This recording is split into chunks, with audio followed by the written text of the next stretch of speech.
generally speaking, certain sorts of impetuses have been launched. For example, the fluoridation of water, which we know now attacks the hippocampus and makes people sort of docile and not so eager to revolt. So there's that. There's also the proliferation of psychiatric medicines. I mean, you walk into a doctor's office these days and you say, doctor says, how are you? And you go, oh, I don't know. I'm kind of down today. Well, you're going to get a prescription for very likely an antidepressant that has fluoride in it, because most of them do. So there has been, I think, an effort to chemicalize the population so that it's less proactive. And I think possibly this was done deliberately so that should we enter a time where there is really an attack going on, as I believe we have seen in the last couple of years, then people just will be like, oh, pass me the six pack. They just don't react as much. Right.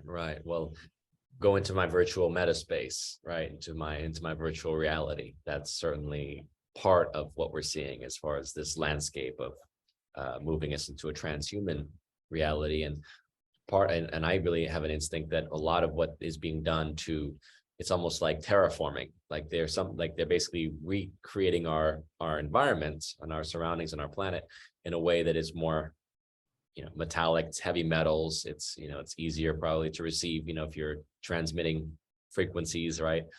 It's easier to transmit to metals and to then how do you say, to conduct those frequencies.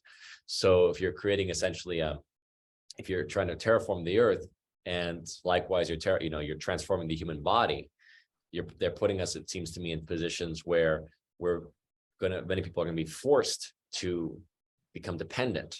As has been talked about with the vaccination, for example, not really a vaccination, the gene therapy shots, where it's like your immune system essentially becomes dependent on these things, on these mRNA upgrades and shots. And I think that's almost the overall protocol, is the more that they basically take us away from an organic relationship where we can eat from the earth and drink from the earth, right? The earth provides it. It's going to be, no, well, in order to really survive in this transhuman reality, you're going to need to get your mRNA shot, your drugs from big pharma, your food from big agro, right? You become basically increasingly dependent on those that are recreating the reality, in a sense, if you want to survive. That's the way I see it.